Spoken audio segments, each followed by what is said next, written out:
की जय। शब्द ब्रह्म की जय। सरस्वती महारानी की जय। योग वशिष्ठ जी भगवान की जय।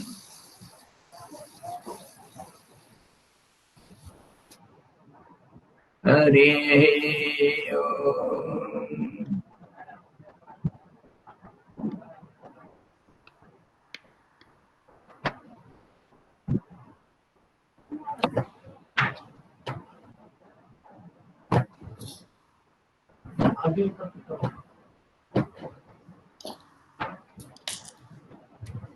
हम लोग योग वशिष्ठ का निर्वाण प्रकरण का पूर्वार्ध में ये है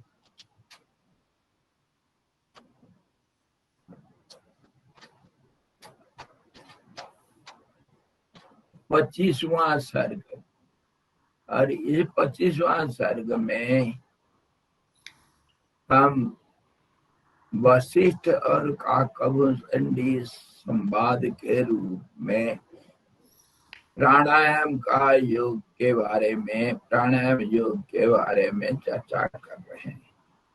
और ये प्राणायाम योग जो है, इसमें प्राणायाम कैसे करना, जो भूषणी महाराज के जीवन में अभ्यास किया गया। और योग प्राणायाम योग जो भूषण जी को चिरंजीवी बना दिया है, उसके बारे में भूषण जी वशिष्ठ जी को समझा रहे हैं। अब इसके अंदर ये चित्त वृत्ति निरोध भी आएगा। जैसे राजयोग में पतंजलि भगवान बताते हैं, योगा चित्त वृत्ति निरोध, योगा कर्मसु कौशलम, कुशलता पूर्वक अथवा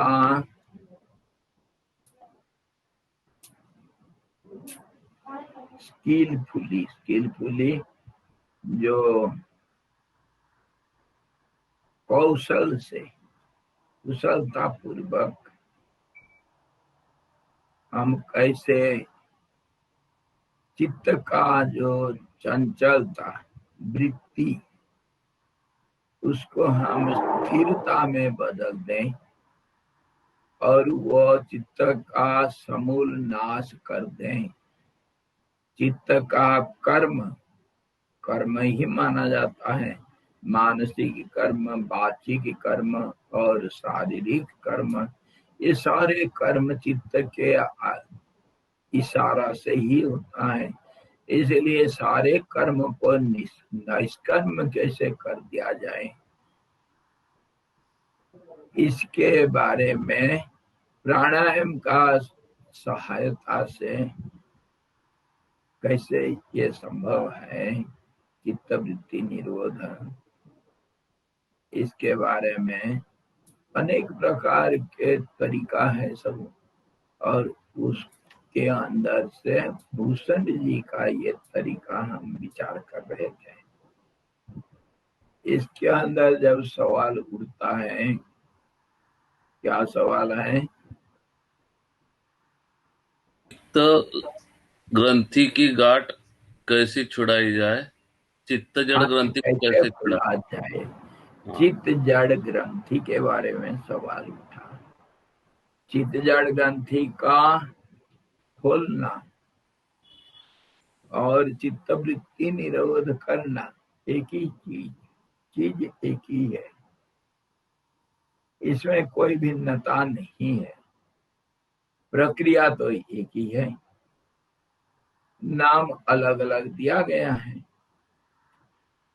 चित्त वृत्ति निरोध करने से जो चित्त को हम जड़ करके मानते हैं, क्यों जड़ है?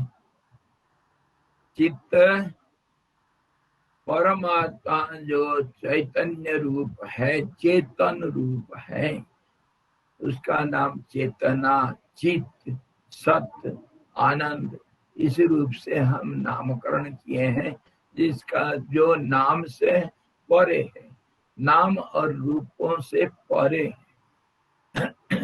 फिर भी हमको कुछ अवधारणा के लिए हम कुछ नामकरण करना पड़ता है। जो नाम अथवा रूप के बारे में अगर हम कुछ विचार करेंगे, वो संकेत मात्र होगा, वह सही आक्षरिक अर्थ में नहीं लिया जाना चाहिए, वो संकेत मात्र में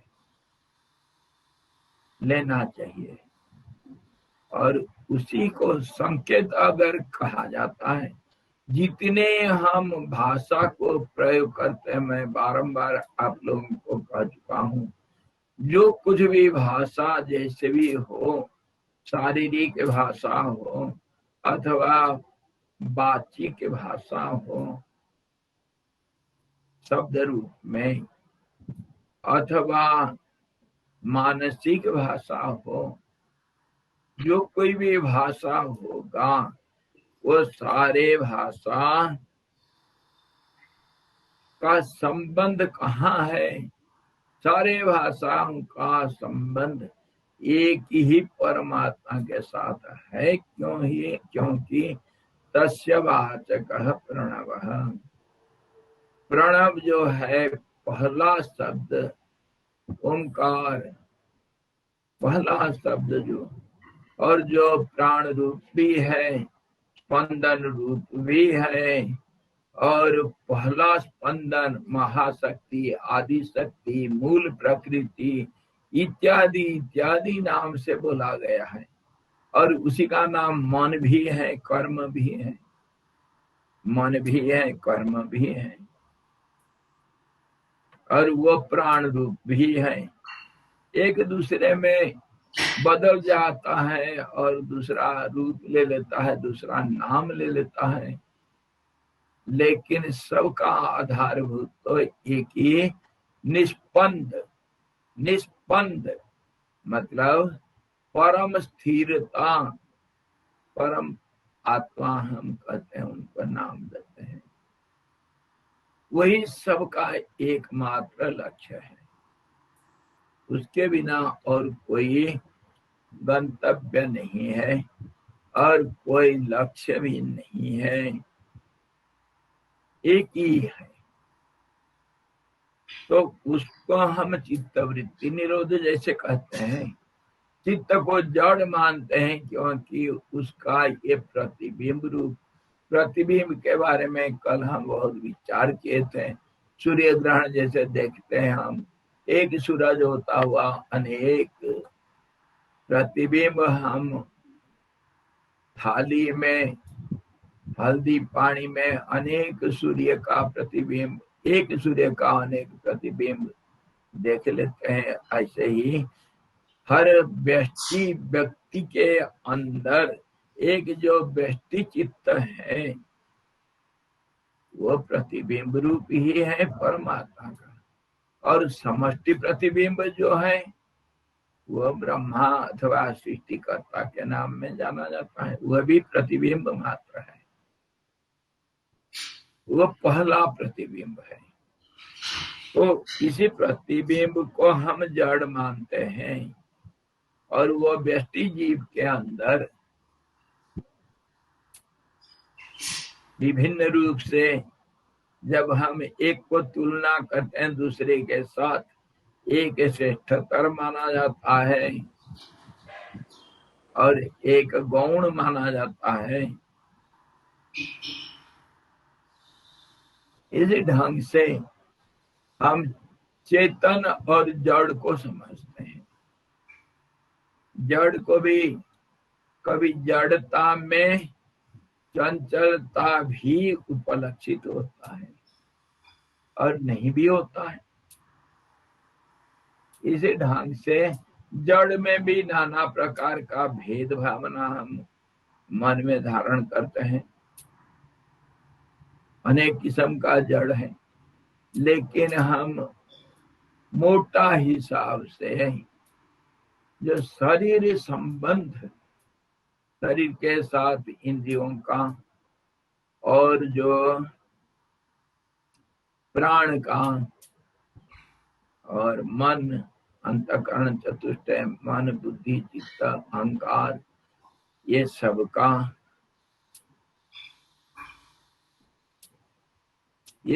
का जो संबंध शरीर के साथ है, ये सारे को इकट्ठा लेकर के जड़ मानो। और ये प्रतिबिंब का विभिन्न रूप है। और इसके लिए मैं आप लोगों को पहले कभी बताया था, जैसे लेंस हाउस के अंदर विभिन्न किस्म के लेंस सब लगा हुआ है, विभिन्न साइज के, विभिन्न तरह के लेंस लगा हुआ है, तो वो प्रतिबिंब जो उसके अंदर दिखाई देंगे अनेक, और एक के साथ दूसरे का संबंध भी, और अंतर्निहितता, और सहभागिता, सहयोगिता, सहकारिता इत्यादि इत्यादि सारे संबंध एक दूसरे के साथ हो जाता है। पर सारे तो प्रतिबिंब मात्र ही है, सबको इकट्ठे प्रतिबिंब करके नाम से आप समझ लो। तो इसी प्रकार जितने जो कुछ है इसे द्वैत जगत में एक को छोड़ करके, जहां से हम दो शुरू कर दिए, सारे चीजें को जड़ मान लो। और इसके साथ संबंध किसका है? चेतन का। मैं ये हूं, इसी ढंग से चेतन का इसके साथ संबंध बड़ा भयंकर रूप से गाढ़ से गाढ़तर, गाढ़तम हो करके इतना जुड़ गया कि मैं अगर किसी को बुलाता हूं, अरे कमल इधर आओ, तो वो कमल का शरीर आएगा, नाम नहीं आ सकता है। शरीर के साथ नाम जुड़ा हुआ है, नाम के साथ रूप जुड़ा हुआ है, रूप शरीर का होता है। ये सारे बिल्कुल बिल्कुल एक बन चुके हैं। इसी का नाम ग्रंथि, इसी का नाम गांठ है। ये बंध गया है, इसी का नाम बंधन भी है, इसी का नाम बंधन है। और ये चेतन तो एक ही है, और वो चेतन का प्रतिबिंब सारे व्यक्ति, जितने जीव जगत है, स्थावर हो जंगम हो, जो कोई भी है, सबको हम स्थावर जड़ के रूप में ले लिया। और उसके साथ जो चेतन का संबंध इतना जुड़ गया है, मैं ही ये प्रतिबिंब करके मान गया है, भूल गया अपने को।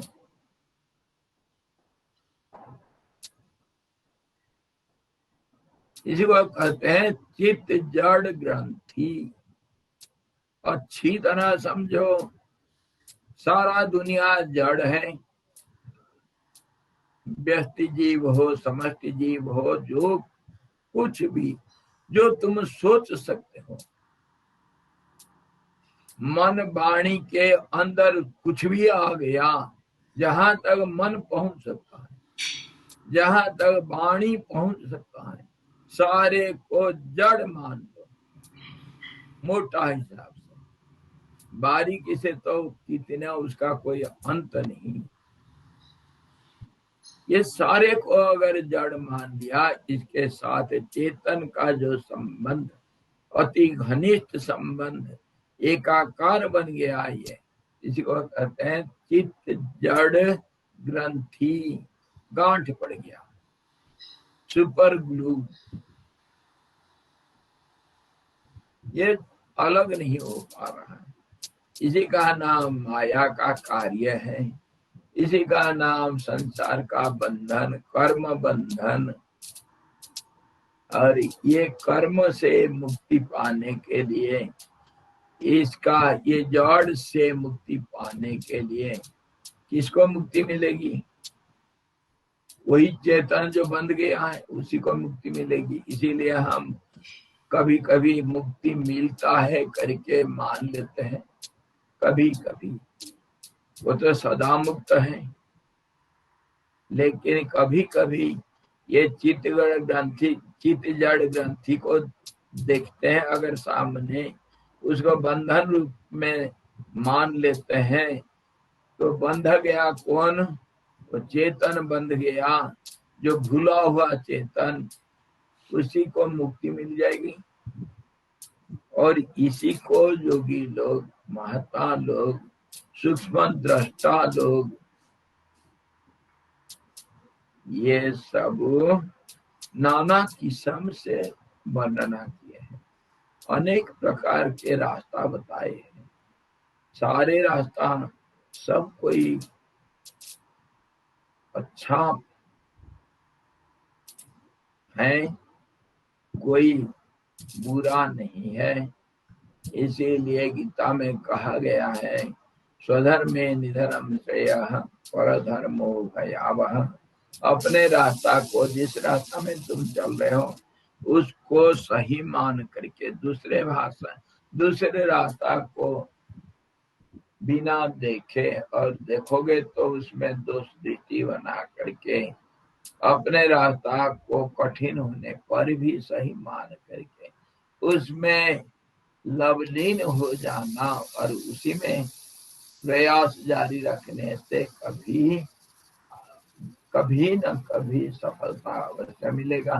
सफलता मतलब ये जो जड़ के साथ हमारा सबके अंदर परमात्मा है, चेतना है, और वो बंध जाने से उसको अलग रूप से हम नहीं देख पा रहे, अलग रूप से नहीं देख रहे हैं। और ये बंधन से उसको मुक्ति मिल सकती है। ये बंधन भी एक काल्पनिक है, सचमुच नहीं है। इसको अगर कोई स्वीकार कर लिया जबरदस्त तो मुक्ति मिलेगा नहीं, मुक्ति है पहले से, और उसको अभी इसी क्षण मुक्ति प्राप्त है, सदा मुक्त है वो। और अगर नहीं मान पा रहा है, समझ नहीं पा रहा है और स्वीकार नहीं कर पा रहा है, तो स्वीकार करने के लिए,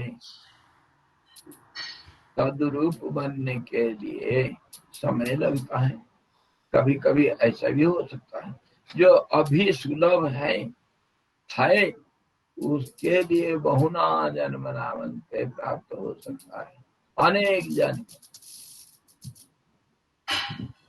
जन्म संसिद्धि ततो जाति पराम गति। बहुत जन्म के बाद सिद्धि मिलती, सिद्धि मतलब सफलता।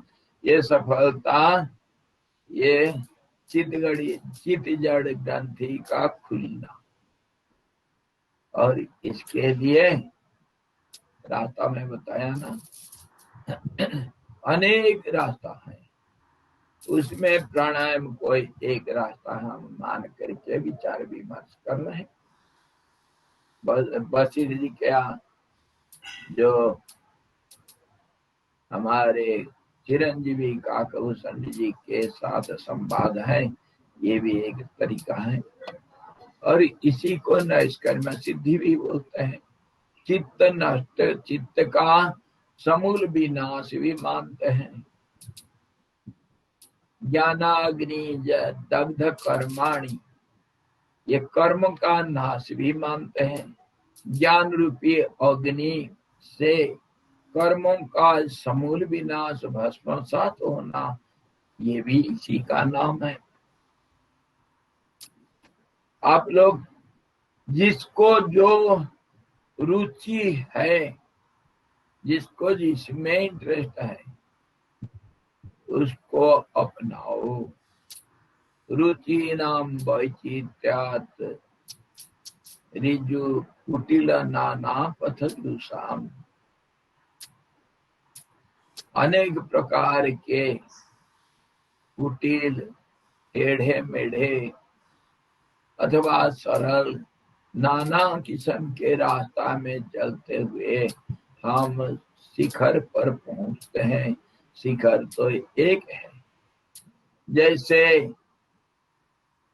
आकाशाद पतितम तोयम यथा गच्छति सागरम।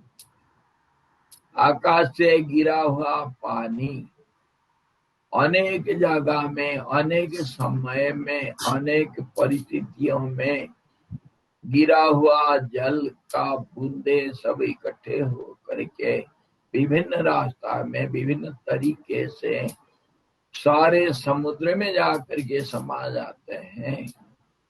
ऐसे ही जितने अपने अपने रुचि के अनुसार जो जिस रास्ता में चल रहा है उस रास्ता में चलते हुए परमात्मा को अवश्य प्राप्त कर लोगे। इसमें कोई शंका नहीं है, कोई शंका नहीं। और जो समझदार लोग होते हैं वे लोग कभी भी दूसरों का रास्ता में चलता हुआ प्रक्रिया से उसको पथ भ्रांत करना, पथ से च्युत करना, अलग रास्ता बताना, तुम जो रास्ता में चलते हो ठीक नहीं है और मेरे रास्ता में आ जाओ, ये तो अज्ञानी लोगों का काम है, समझदार व्यक्ति का काम नहीं है। समझदार व्यक्ति जो जिस कर्म में लगा हुआ है, जिस रास्ता में चलता है उसी में सहायता देता है, उसी को सुधार लाता है, उसी में और उसी में प्रेरणा दे करके आगे बढ़ाने के लिए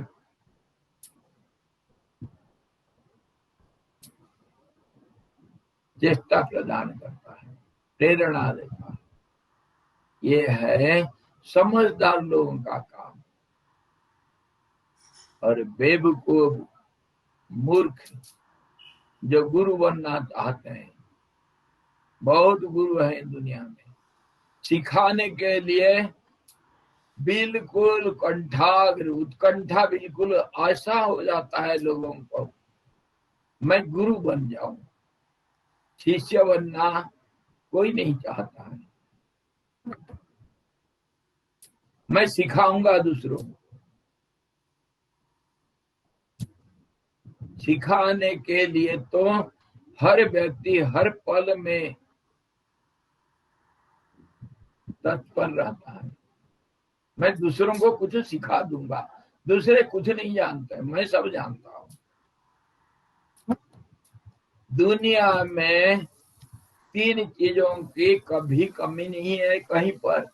एक तो गुरु, और एक डॉक्टर, और एक वकील। अगर पत्ता पलटा दोगे तो एक गुरु निकल जाएगा। गुरुओं का कमी नहीं है।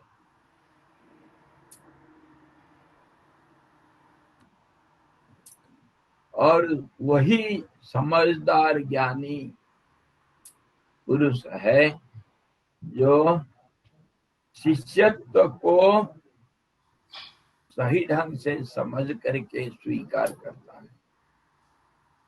मान लेना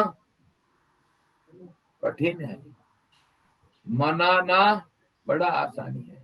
सबको मनाना है। तुम कुछ नहीं जानते, मैं जानता हूं, मैं सिखाऊंगा, ये सबके अंदर भर कर रखा है, मैं सिखाऊंगा। और वकील, अरे तुम कुछ नहीं जानता, मैं ऐसा करता हूं, मैं जैसे बोलता हूं ऐसा करो, तुम्हारा समस्या समाधान हो जाएगा। घर घर में, पग पग में हमको समझाने वाले और रास्ता दिखाने वाले बहुत मिल जाते हैं, वकील मिल जाते हैं, तर्क करके, वितर्क करके हमको बड़ा भारी प्रस्ताव देते रहते हैं, ऐसा करने से ऐसा हो जाएगा। रे वकीलों की कमी नहीं है दुनिया में। और डॉक्टर, मेरे हाथ में थोड़ा वो कांटा घुस गया, गुलाब फूल तोड़ रहा था, कांटा घुस गया, दर्द कर रहा, दर्द कर रहा, ऐसा कर दो। पास में कोई भी मिलेगा, कहेगा ऐसा कर दो, ठीक हो जाएगा। डॉक्टरों की कमी नहीं, कहीं नहीं, सिर्फ कमी है शिष्यों की। कोई सच्चा दिल से सीखने के लिए प्रयास करें तो दुनिया में गुरुओं का कमी नहीं होता है, कभी कहीं पर नहीं। जैसे भी होगा, हम बोलने का हमारा मतलब ये है कि कोई भी किसी रास्ता में कैसे भी चले, मना नहीं है, यहाँ पर सबका स्वागत है। और ये चितजड़ ग्रंथि को खोलने के लिए जो भी तरीका आपको सूझता है उसको स्वीकार कर लो, चितजड़ ग्रंथि खुल जाएगा, उसी का नाम मुक्ति है। आई समझ में? कोई भी कुछ भी करो, हमारे जो कुल परंपरा है, हमारे जो समाज का परंपराएं हैं, प्रथाएं हैं, जिसको हम संस्कृति के नाम से बोलते हैं, धर्म का परंपराएं हैं, सामाजिक परंपराएं हैं, सब का एक ही लक्ष्य है, एक ही लक्ष्य है, परमात्मा प्राप्ति। यही चितजड़ ग्रंथि का नष्ट करना तात्पर्य है, और इसी का तात्पर्य है कि मुक्ति मिलना और कर्म को अकर्म में बदल देना। कर्मणि यह कर्मणि च कर्मणि बोधव्यम बोधव्यं च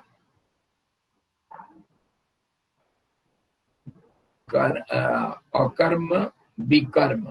कर्म, अकर्म और विकर्म तीनों को जानना चाहिए। कर्म के अंदर अकर्म करके कोई चीज है ही नहीं। अकर्म मतलब नहीं, कर्म जो है, न कर्म अकर्म, कर्म तो है। और कर्म को मैं समझाया, चित्त का स्फुरण, चेष्टा, मन, वचन, शरीर, इंद्रियों का जो चेष्टा, विषय संयोग, ये सारे कर्म है। प्राण का चलनशीलता, वो सब कर्म है। प्राण का कर्म होता है प्राण कर्म, मानसिक कर्म, वाचिक कर्म, शारीरिक कर्म, सारे चीज कर्म के अंदर आता है। और ये सारे कर्म किए बिना कोई भी देहधारी जीव एक पल के लिए भी रह नहीं सकता है। नहीं कश्चित क्षणमपि जातु तिष्ठत्य कर्मकृत, ये फॉर्मूला है। कर्म किए बिना कोई भी देहधारी जीव, शरीरधारी प्राणी कभी एक पल भी नहीं रह सकता है। कर्म अवश्य करना पड़ेगा। तो फिर कर्म में तो बंधन हो जाएगा। कहाँ जाओगे? कर्म करने के लिए विषय संयोग चाहिए और उसमें बारंबारता में आसक्ति हो जाएगी। बंधन तो निश्चित रूप से तय है, बंधन में अवश्य पड़ोगे। तो गीता में भगवान कृष्ण ने इसको अच्छी तरह समझाए हैं। चतुर्थ अध्याय में कर्म संन्यास योग नाम चतुर्थ अध्याय। कर्म का संन्यास करना, त्याग करना, कर्म को यज्ञ रूप में बदल देना, कर्म को अकर्म में बदल देना, ये तरीका योग बतलाता है। ये भी कर्म संन्यास योग है। कर्म को अकर्म में बदल देना यज्ञ के माध्यम से, ज्ञान यज्ञ के माध्यम से। और प्राणायाम भी एक यज्ञ है, प्राणायाम भी यज्ञ है। और वो प्राणायाम यज्ञ के बारे में हम विचार कर रहे हैं। ये सारे यज्ञ हैं। यज्ञ मतलब कुछ को त्याग करना, सही ढंग से कर्म करना, और उसका फल मिल सकता है, नहीं भी मिल सकता है। जो आशा को रखेगा, फल में फल प्राप्ति के आशा रखेगा, यज्ञ के द्वारा फल प्राप्ति अवश्य होगा। यज्ञ को एक माध्यम बना रखे हैं। सहयज्ञ प्रजा सृष्ट्वा पुरोवाच प्रजापति अनेन प्रसविष्यद्भ एष अस्तु इष्ट काम दुख। तुम्हारे जो इच्छा की पूर्ति के लिए कामधेनु के रूप में ये यज्ञ तुम्हारे एक ब्रिज, एक सेतु का काम करें, इसीलिए मैं यज्ञ को प्रजाओं के साथ सृष्टि किया हूँ।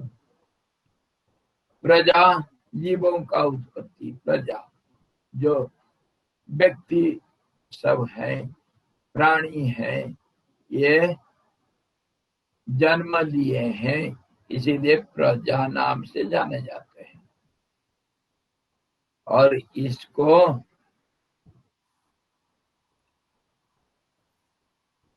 प्राणियों को सृष्टि करने के साथ साथ ये यज्ञ रूपी कर्म को भी सृष्टि किए हैं। परमात्मा सृष्टिकर्ता के रूप में इसको सृष्टि किए हैं। और ये जो यज्ञ है, ये यज्ञ दोनों किस्म के हो सकता है। एक फलदायी और एक निष्फल हम नहीं बोल सकते हैं।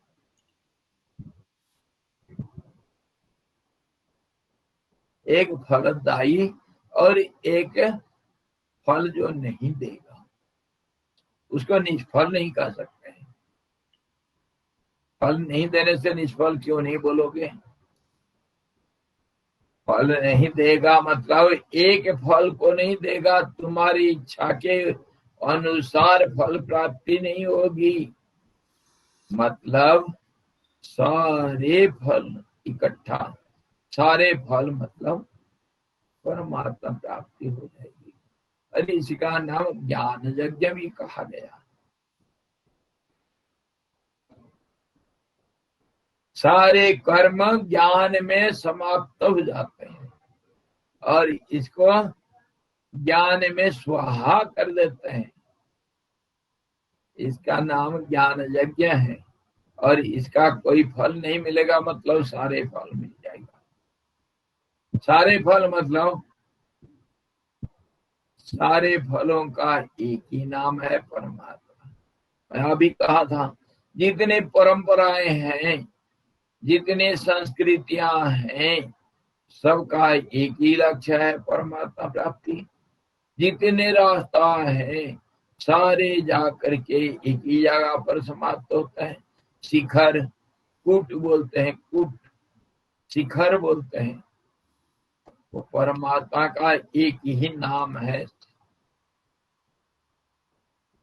तो उसी को प्राप्त करना सबका लक्ष्य है।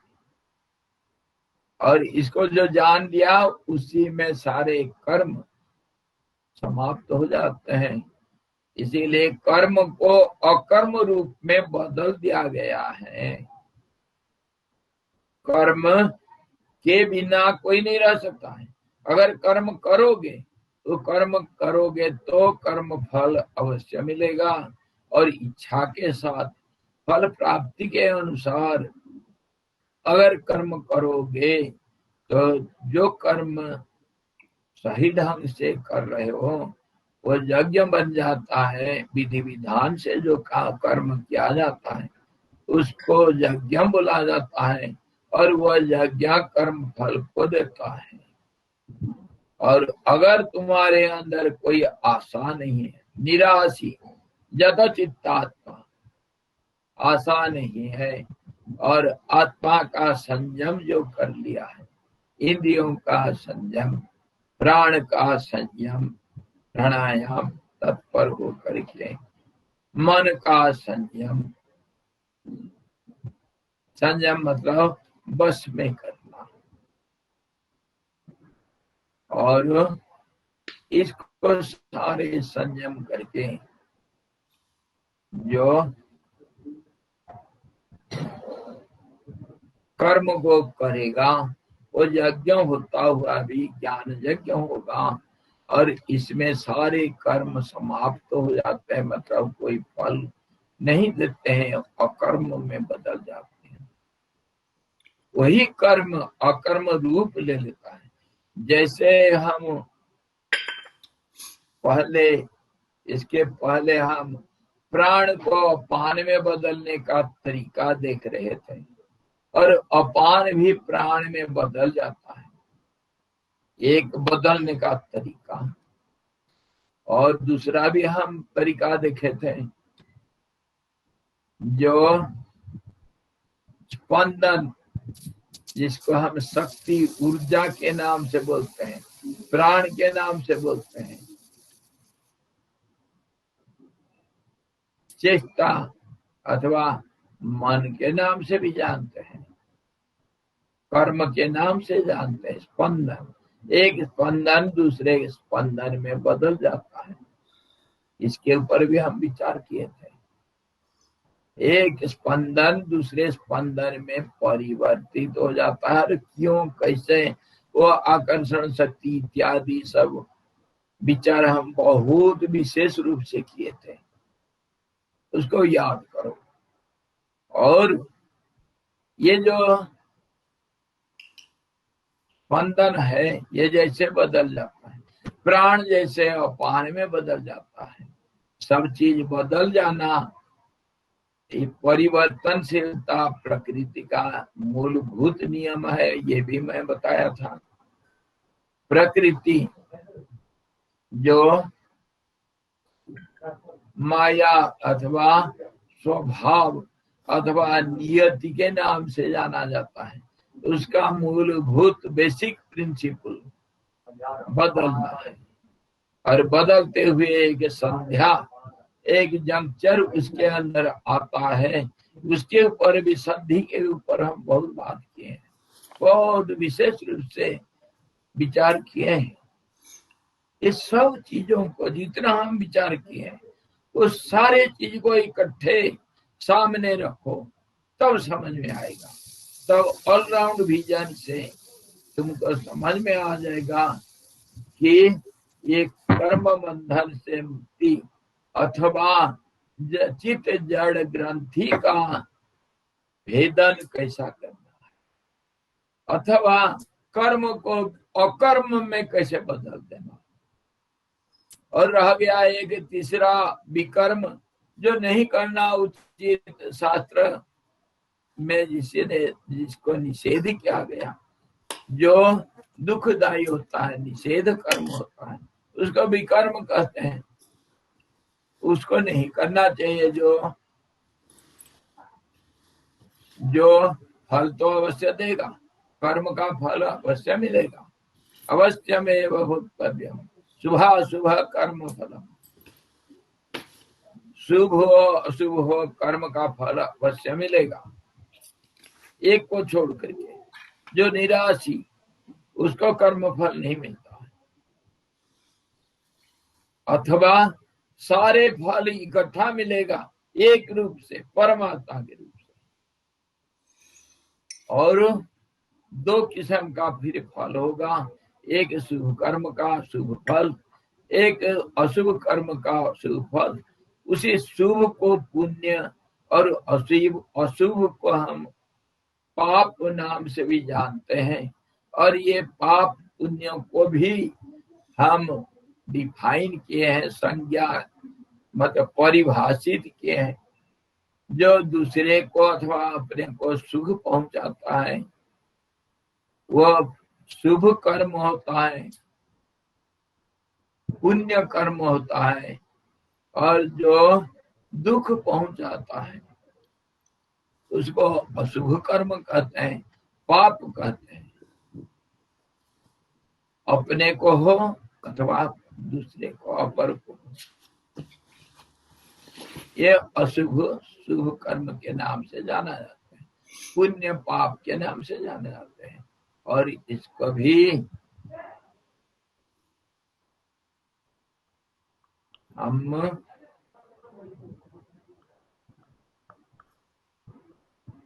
कर्म और विकर्म के नाम से भी जानेंगे। कर्म जो शुभ फलदायी, विकर्म जो अशुभ फलदायी।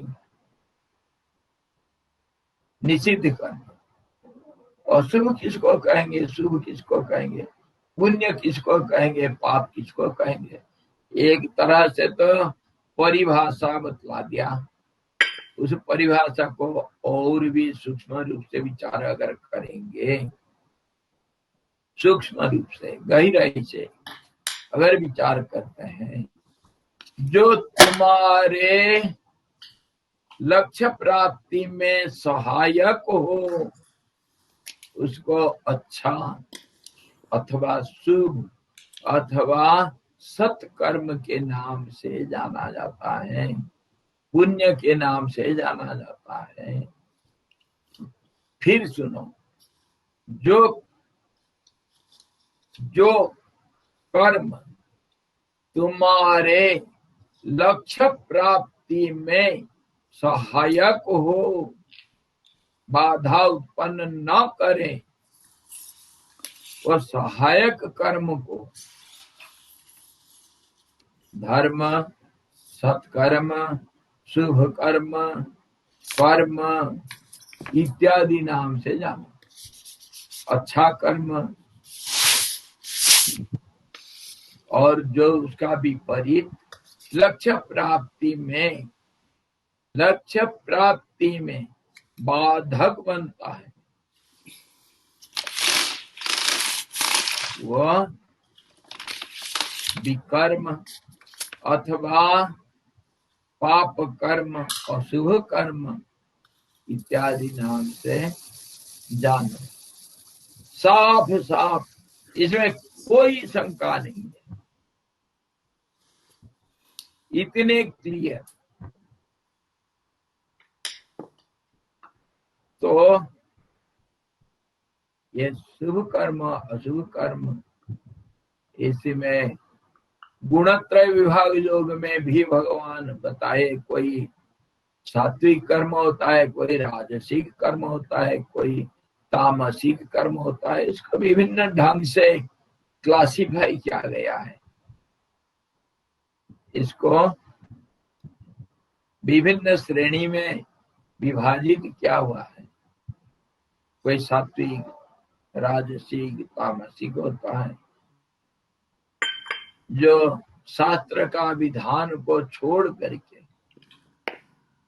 मनमानी करता है उसको निषेध कर्म को करता है, स्वेच्छाचारी होकर के उसको पाप कर्म करते हैं। और वह फल बड़ा भयंकर दुखदायी फल को देगा। लक्ष्य प्राप्ति में नहीं पहुंचा सकता है। लक्ष्य सबका एक ही है, अखंड अनंत सुख मिले। हमारे जो सुख है वो कभी खंडित ना हो, उसी का नाम आनंद अथवा परमानंद अथवा परमात्मा का पद को मानना, समझ लेना,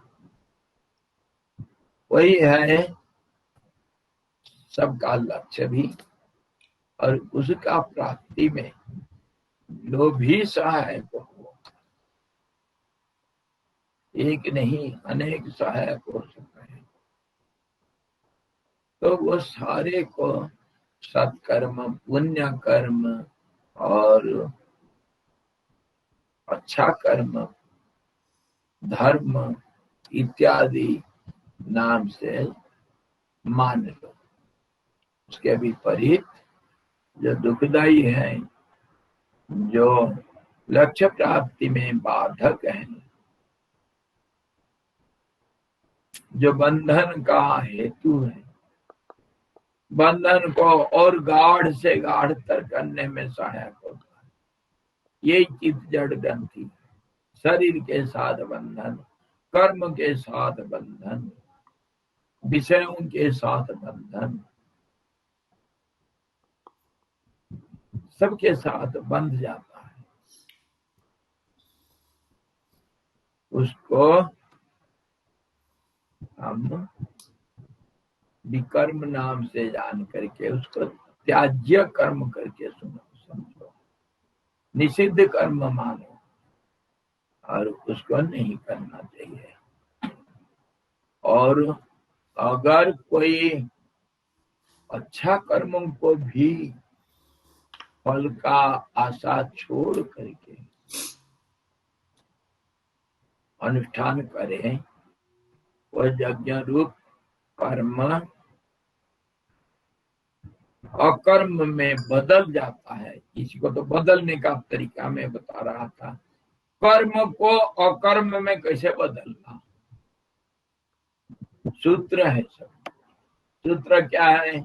असंग, संगहीनता, निराशी, आशा नहीं करना, आशा नहीं रखना,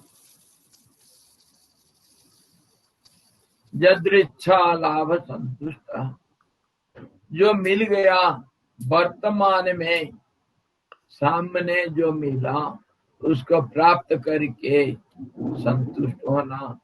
संतोष समृद्ध तृप्तानाम यत् सुखम शांत चेतसाम अभी तो ब्रह्म निर्वाणो समम समधिगच्छति।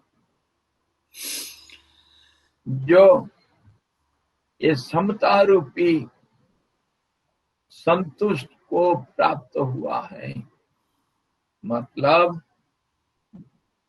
हर समय, मतलब वर्तमान में, सामने, बिना चेष्टा से, बिना इच्छा से, जो सामने जो कर्म प्राप्त हुआ करने के लिए उसको संपादन कर लेता है असंग से। मैं कर्म करता हूं ऐसा नहीं समझता है, वो अकर्ता हो करके कर्म करता है। उसको ये कर्म बंधन से मुक्ति मिल जाती है। यदृच्छा लाभ संतुष्टा समम सुखेषु दुखेषु,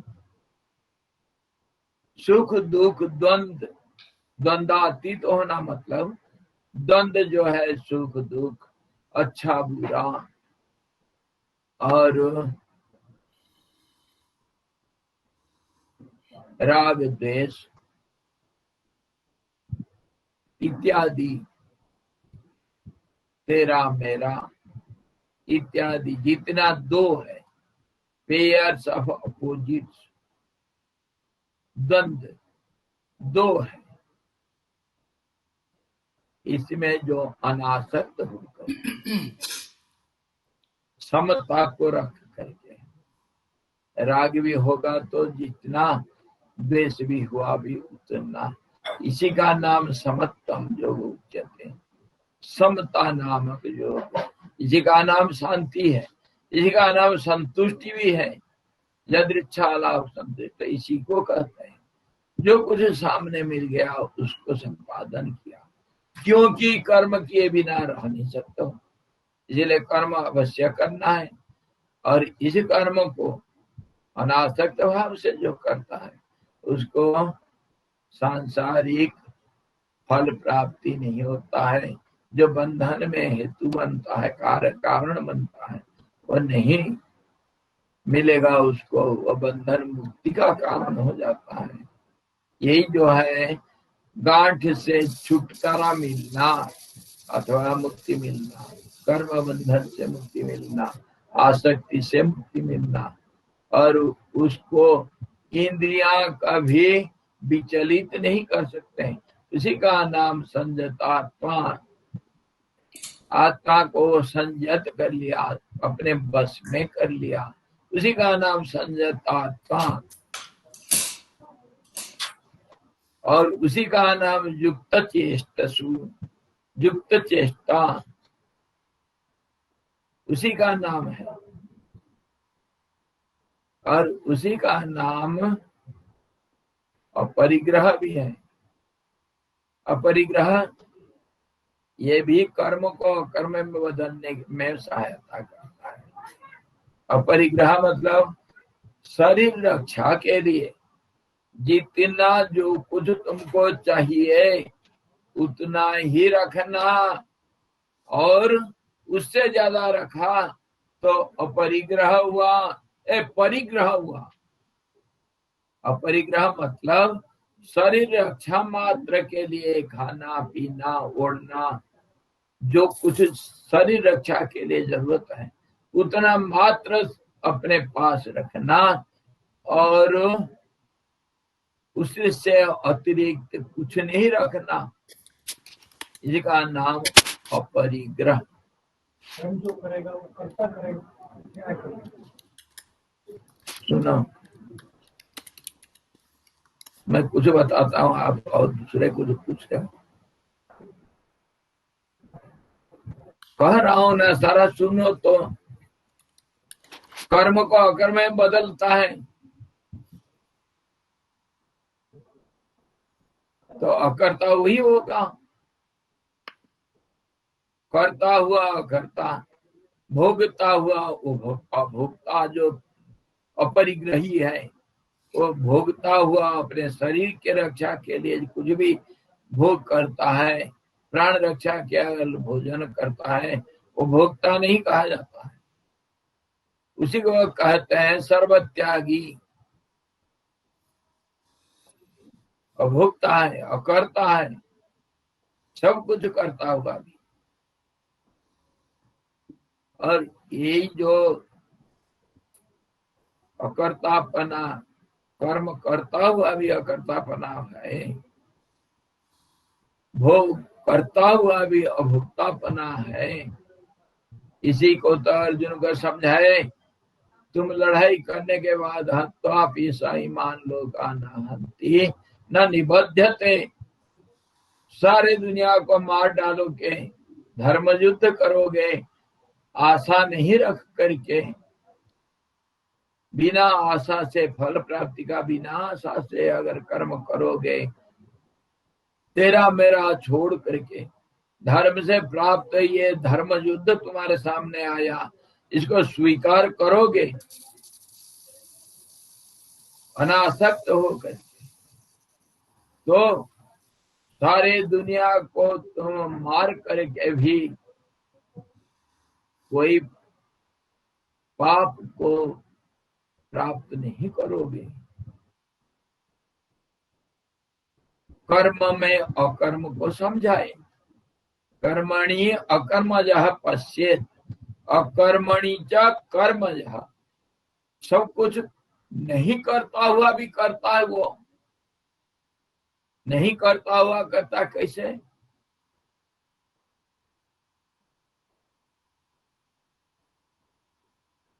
क्या सूरज सूरज क्या थाली में रखा हुआ पानी में प्रतिबिंब हिलता हुआ, सूरज क्या हिल जाता है? वो नहीं करता हुआ भी कर रहा है, ये प्रतिबिंब सब हिलता हुआ दिख रहे हैं, परंतु सूरज कुछ नहीं किया। इसी ढंग से अकर्ता होता हुआ भी करता है, कर्म नहीं करता हुआ भी कर रहा है, सारे कर्म का संपादन कर रहा है, और सारे कुछ करता हुआ भी करता है। इसी को कहते हैं कर्म में जो अकर्म को देखता है। कर्म मतलब कर्म को जो अकर्म में बदल दिया, कर्म को अकर्म रूप में जो देखता है वह बुद्धिमान है। वह सब कुछ कर्म करता हुआ भी अकर्ता है,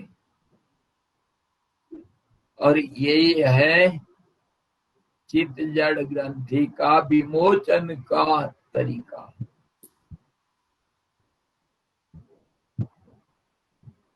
ये जो गांठ पड़ गया ये खुल जाएगा, अपने आप खुल जाएगा, और कोई शंका नहीं रहेगा। शंका रहेगा तो तुम्हारे सर्वनाश हो जाता है। संशय आत्मा विनाशिति, शंका रहित हो करके कोई शंका नहीं रखना, यही है निश्चित। जो निश्चित रूप से है उसी को मैं तुमको बोलता हूं, सुनो रे अर्जुन।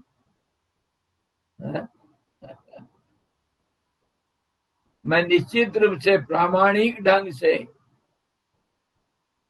क्लियरली साफ साफ बता रहा हूं, ऐसा काम करो, आदेश दे रहा हूं, मेरे को आत्मसमर्पण कर दो।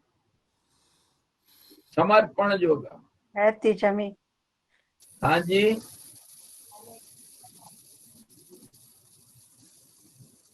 समर्पण योगा। मुझे में मन को लगाओ, मन को मुझे में लगाओ, मेरे में मेरे को सारे कुछ कर्म को समर्पण कर दो। जत करोसी जज्जुहोसी, जत ददासी जज्जुहोसी ददासी, जत करोसी जत करिष्यसि कौन्तेय तत् कुरुष्व मदर्पणम। कुछ भी करते हो वो सारे को मुझे अर्पण कर दो। कृष्णार्पण वस्तु, ब्रह्मार्पण वस्तु, मैं सारे कर्म का फल दाता हूँ। ऐसा जब मैं मतलब परमात्मा,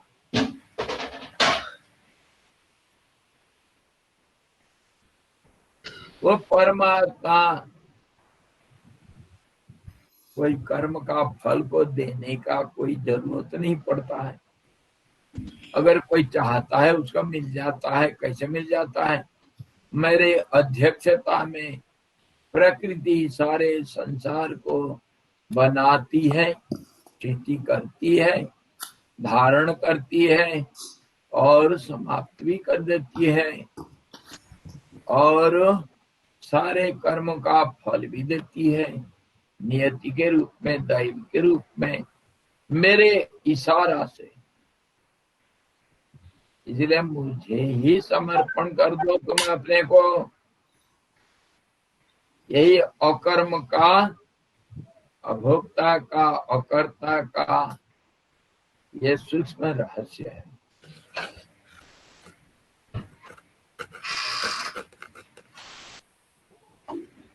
इस ढंग से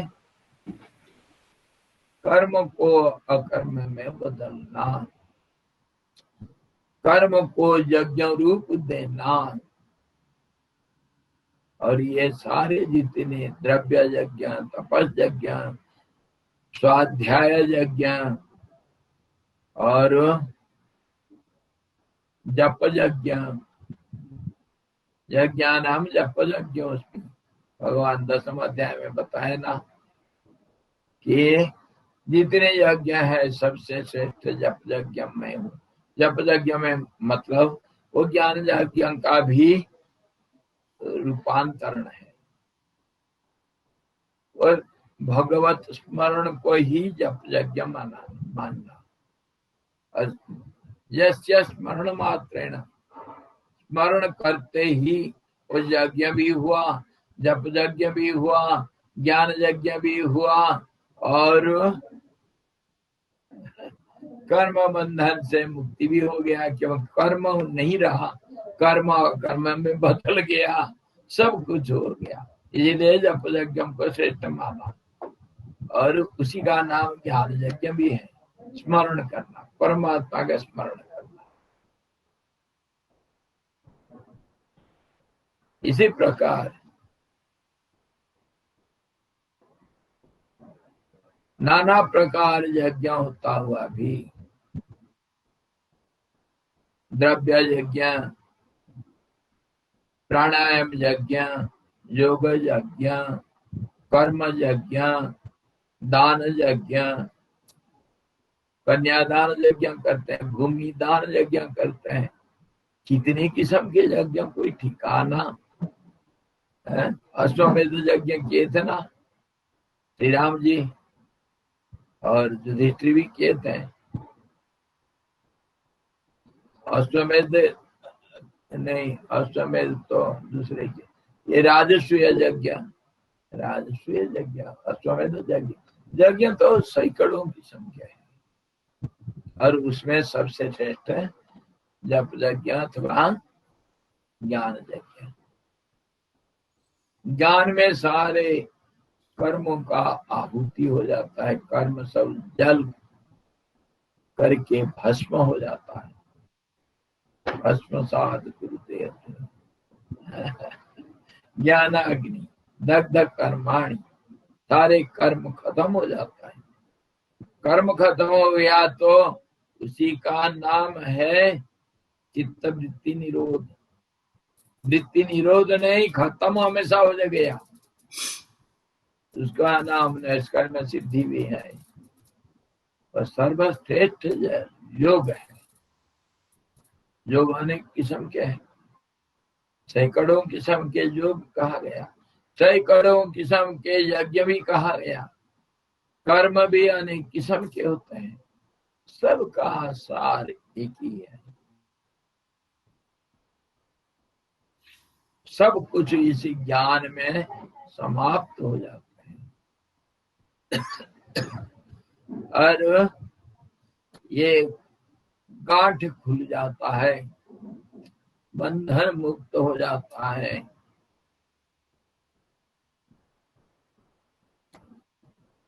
आखिर क्या कहा?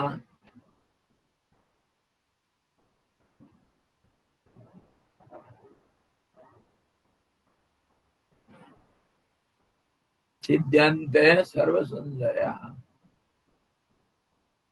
तस्मिन् दृष्टे परामरे। क्या हुआ?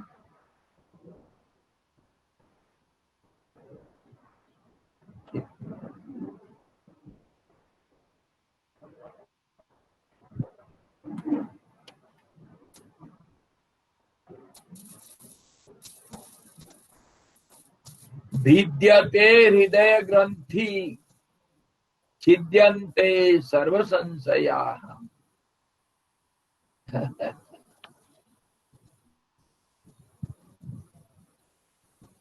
भिद्यते हृदय ग्रंथि छिद्यन्ते सर्व संशयाः।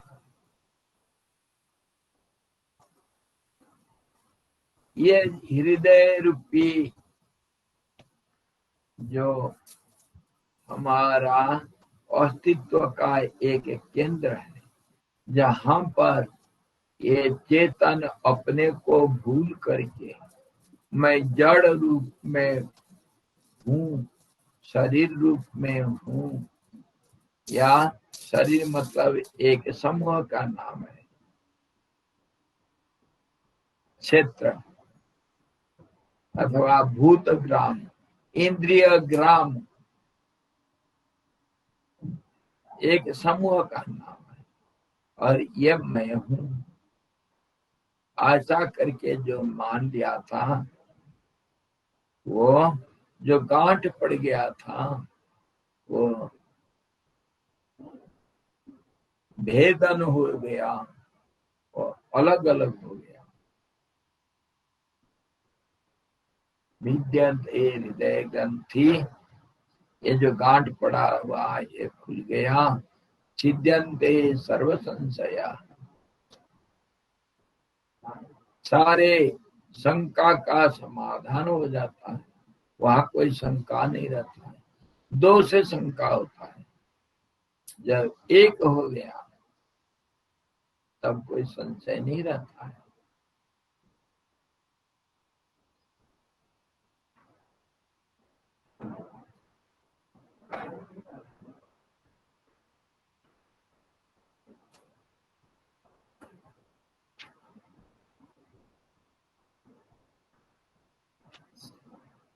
अब समझ में आ गया या और कोई शंका?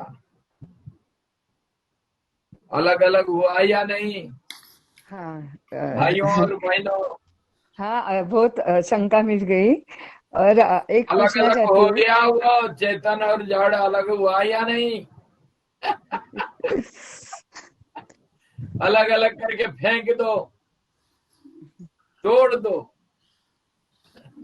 तोड़ करके, तोड़ नहीं पाते हो खोलने के लिए कोशिश करो, खोलना नहीं होता है, तोड़ नहीं सकते हो तो जला डालो, कुछ तो करो यार। ला करके वो प्लास्टिक का रस्सी, प्लास्टिक का रस्सी, वो उसको गांठ लगा रखा है और खूब खींचा गया है बार बार दोनों तरफ। खूब खींच करके उसको टाइट किया गया है, वो एक बन गया। उसको थोड़ा गरम करके आधा गला करके पूरा एक बना दिया गांठ को। इसको कैसा खोलोगे? मैं शरीर हूं, एक ही बन चुका है, उसको कैसा खोलोगे? नहीं खोल पाते हो। अगर दिखता नहीं गांठ कहाँ पड़ा है, हाँ, चश्मा लगा करके भी, तो एक ही रास्ता है, मान लो यार, इसको जला दो। गल जाएगा, ये प्लास्टिक तो है, आखिर गल जाएगा। हाँ, लगा दो आग, लगा दो आग दुनिया में, है ताकत। हरिओम स्वामी जी, हरिओम। एक सवाल है। हेलो। अच्छा, नहीं खुला गांठ, चलो फिर पूछो, कोई बात नहीं, मैं आग लगाऊंगा, आ जाओ पूछो, पूछो, हाँ डरो। स्वामी जी, इसी को नैष्कर्म सिद्धि बोलते हैं, नैष्कर्म सिद्धि।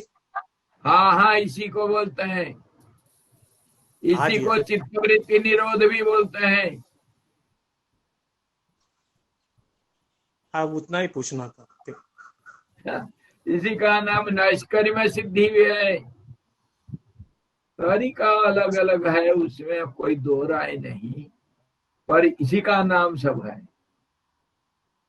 कर्म अकर्म में बदल चुका है।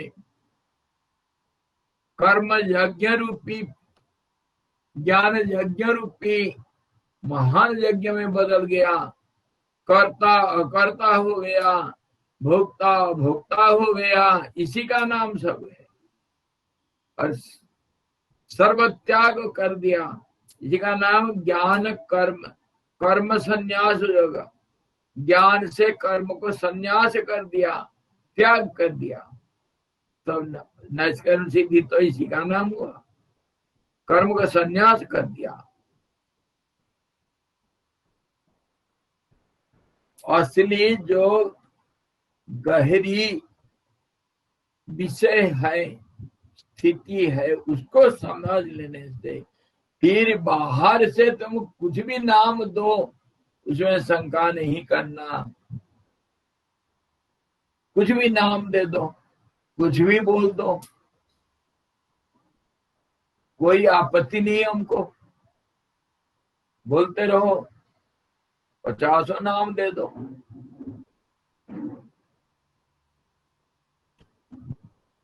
तो इस रूप से हम प्राणायाम को प्रयोग करके भी प्राण को अपान में स्वाहा करके, उसी को तो बता रहे थे गीता में जिसको कहा है प्राणायाम यज्ञ, उसी को ये कह रहे हैं कैसे प्राण अपान में बदल रहा और अपान कैसे प्राण में बदल गया, उसी का नाम तो प्राणायाम यज्ञ है। तो इस ढंग से उसे प्राण का उपासना करने से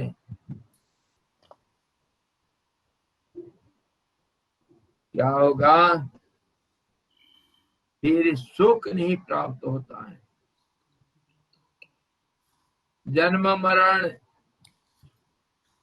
चक्कर में नहीं पड़ता है। इसी प्रकार तत् तत् भिन्न भिन्न क्रियाओं के भेद से, अभी क्रियाओं का भेद हम बताए, अलग अलग तरीका बहुत सारे हैं।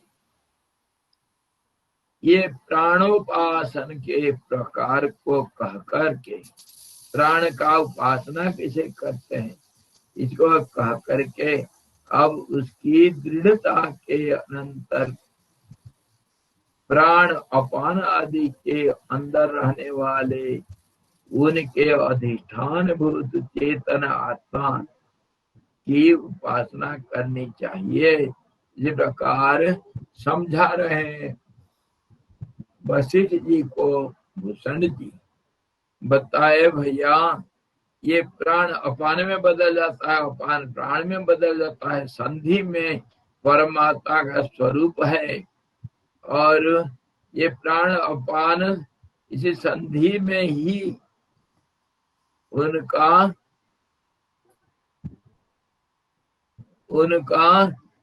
स्थान है जहां से वो बदलते हैं, बदलने से प्राण अपान नाम लेते हैं, नहीं बदलने से वो संधि में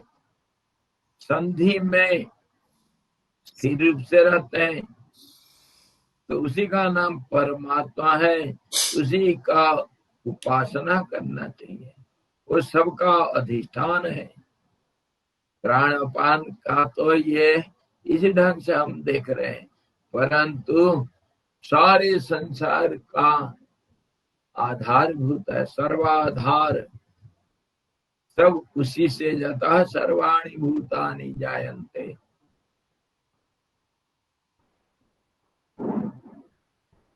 सारे भूत परंपराएं जिससे उत्पन्न होते हैं और उसी में विलय को प्राप्त हो जाता है, वो अधिष्ठान है, सबका धारण किया हुआ, और उसी का नाम चेतन आत्मा है, चेतना है। और उसी का भूल से ये शरीर के साथ, जड़ के साथ गांठ पड़ गया है, एक बन गया है अहंकार के साथ। मैं ये हूं, सारे दुनिया में जितने पाप हैं उसका बाप यही है, मैं शरीर हूं। शरीर को मैं मानना सारे सबसे बड़ा पाप है, शरीर को मैं मानना ये चित्त जड़ ग्रंथि जो है, शरीर को मैं मानना सबसे बड़ा पाप है। ये पाप दुनिया में जितने पाप है सारे पापों का बाप है, यहीं से सारे पाप शुरू होते हैं।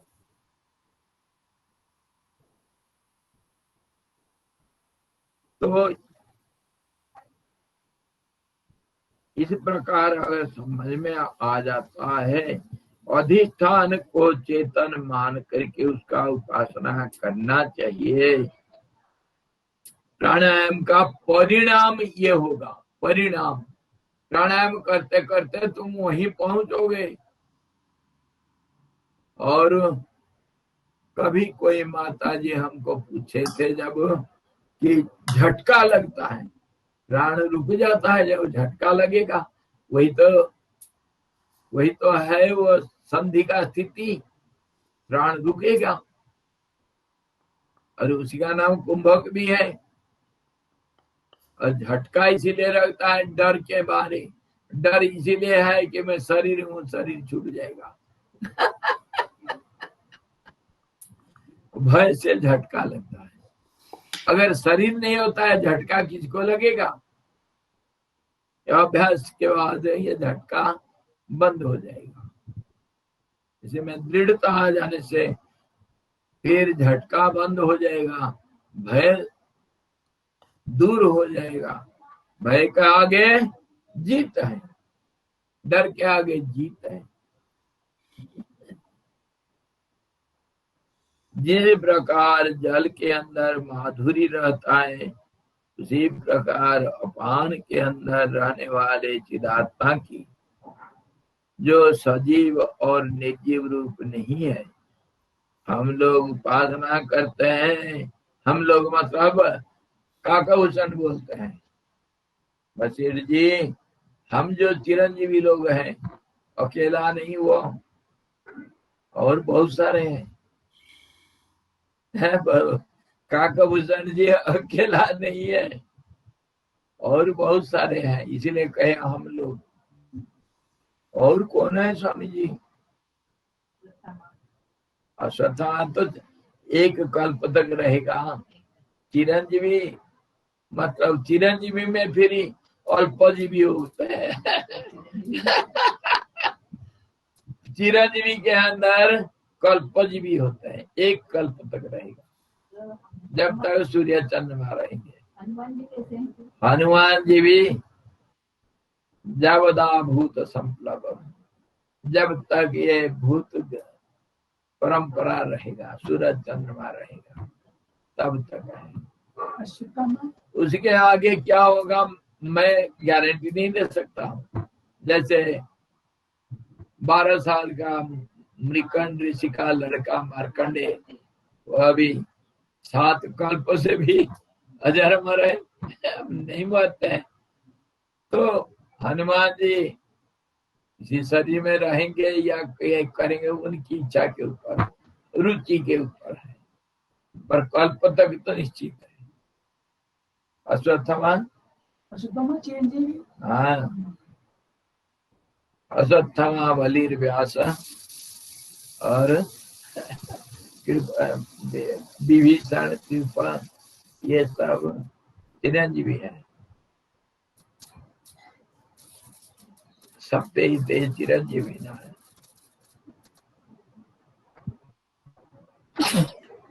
और चिरंजीवी जो कभी नहीं मरते हैं,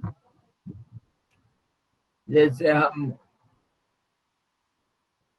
इनको भूषण जी को तुम पा लिए थे, बसीर जी ढूंढ करके निकाल दिए, पर और भी बहुत सारे हैं, कहानियां बहुत है। कहानी में चले जाएंगे तो मैं तो रोज एक एक कहानी बोलते रहूंगा। है एक अभी एक है लोमस ऋषि। लोमस ऋषि को चिरंजीवी कहते हैं। लोमस ऋषि उनका नाम क्यों हुआ, इनके ऊपर बहुत कहानियां हैं, बड़े विचित्र, बड़े मनमोहक कहानियां हैं। और उनके कहानियों में फिर कर्म का सूक्ष्म रहस्य भी छिपा हुआ है। कैसे कर्म अकर्म होता है, अकर्म कर्म होता है, कर्म का फल कैसे मिलता है। ये सारे कहानियां ऐसा चिरंजीवियों का कहानी में से तो मिलता है, ये सारे समझ। और वो चिरंजीवी में लोमस ऋषि है। लोमस ऋषि को कहता है, उनके शरीर में लंबे लंबे बाल हैं, सारे शरीर आपके जटा जैसे हैं, सारा शरीर जटा है, जटा में है। आपके सिर के बाल में जटा हो सकता है, लेकिन उनका सारा शरीर जटा ही जटा है, लंबे लंबे बाल है, इसीलिए लोमस ऋषि कहा गया उनका नाम। और वो अजर अमर इस प्रकार है कि एक अगर ब्रह्मा मर जाएगा, ब्रह्मा सृष्टि करता है, तो अगर मरे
I know that I exist. Even if I say I don't exist, one who is saying is existing. Like if a sleeping man replies that he is not sleeping, then his response, yes or no, is immaterial and he is awake. But my question is that in sleep too, often one replies to questions and do sleep talk, etc. Then how to be sure that even in waking state one is awake? Then the person who is speaking in waking state that I am not existing may not exist. In Shastras we also hear that I am not the doer. Then who am I? मूलभूत प्रश्न, मैं कौन हूं? हरिओम. आजचा सत्संग संपलेला आहे. आज का सत्संग